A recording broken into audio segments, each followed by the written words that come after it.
Mon père, lui, c'est au début des années 70 qu'il s'est installé à l'île d'Orléans. Il avait vu le potentiel, en fait, il est tombé en amour avec le paysage, avec l'atmosphère. Je pense que les gens qui viennent à l'île ressentent qu'il y a quelque chose de spécial ici.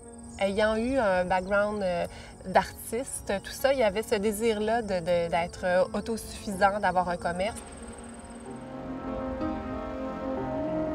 Et la terre familiale, c'est une terre traditionnelle. Alors, du centre de l'île au bord du fleuve, on a à peu près 77 hectares. Là. Tout n'est pas en production. Là. Par contre, ce pas des terres nécessairement cultivables. On a aussi une érablière, on a nos maisons qui sont situées sur la terre.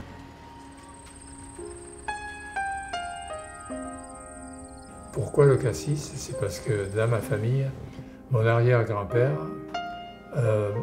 était liquoriste, quoi. Puis après, donc, il faisait différentes boissons alcooliques. C'était dans la Midi de la France, à Ganges, dans l'Hérault. Mon père a travaillé aussi comme liquoriste quand il était jeune.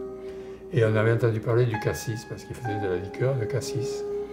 Et puis après, moi, quand j'ai acheté la terre, je me suis dit, je vais mettre du cassis. C'était un fruit que j'avais jamais cultivé en France, ni mon père. Et voilà, j'ai commencé à faire du vin et à le vendre, puis après, ça a été un succès quand même.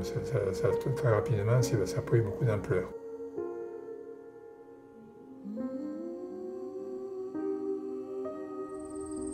Le fait que moi et ma sœur, on prenne la relève de notre père, mais que nous soyons également la 5e génération de licoristes dans la famille, ça s'étire, ça se raccroche. On est ici, mais on est de passage, hein, c'est ça.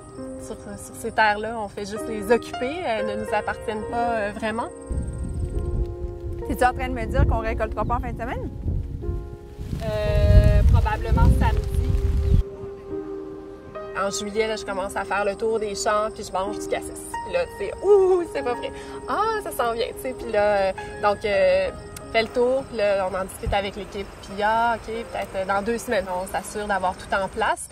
Et on a une machine, donc une récolteuse mécanique. C'est une machine qui est utilisée par les producteurs de cassis en Europe. Lorsque nos contenants commencent à se remplir pour pas que ça s'écrase trop, puis on veut les traiter le plus vite possible, les envoyer au frais, on transfère les fruits donc à la cuverie. Le fruit est envoyé donc dans un bac d'eau. Le cassis coule au fond, puis en surface, on va avoir les petites branches, les petites feuilles, les insectes, tout ça, qui sont enlevés avec un écumoire, en fait.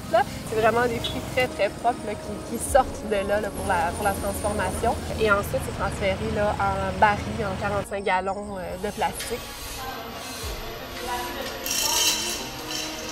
Les étapes sont différentes pour le vin et la crème de cassis. Le vin, c'est comme le vin de raisin, en fait. Là. On va faire vinifier le cassis en cuvée entre 4000 et 5000 litres. Je vais broyer les fruits dans un fouloir. Je fais une macération à chaud. Je vais aller défaire un peu la peau, aller chercher vraiment toute la couleur du fruit. La particularité, en fait, dans notre fabrication, c'est que l'on filtre donc cette infusion, ce fruit macéré dans des poches de coton. Donc, il n'y a pas de pression mécanique dans la filtration, ce qui empêche justement d'avoir des mauvais goûts, des goûts âcres. Puis, on peut penser un peu à une crème de cassis de première pression. C'est vraiment le meilleur du fruit là, qu'on va garder. Beaucoup d'entreprises donc, se mécanisent ou s'organisent donc, pour avoir une efficacité accrue, vont embouteiller 2 fois par année, sont très fiers, ça va vite, c'est fait. En fait, on est plutôt à petite échelle, mais mieux échelonné tout au long de l'année. Donc, ce qui nous permet aussi de garder une équipe réduite, mais qui a du travail sur une base régulière. Donc, on fait par petits lots. Là, les bouteilles, c'est 6 bouteilles à la fois. Donc, on fait plus de 40 000 bouteilles de cette façon-là. On a été hyper gâtés, là. On s'entend qu'on avait des produits qui avaient une super reconnaissance.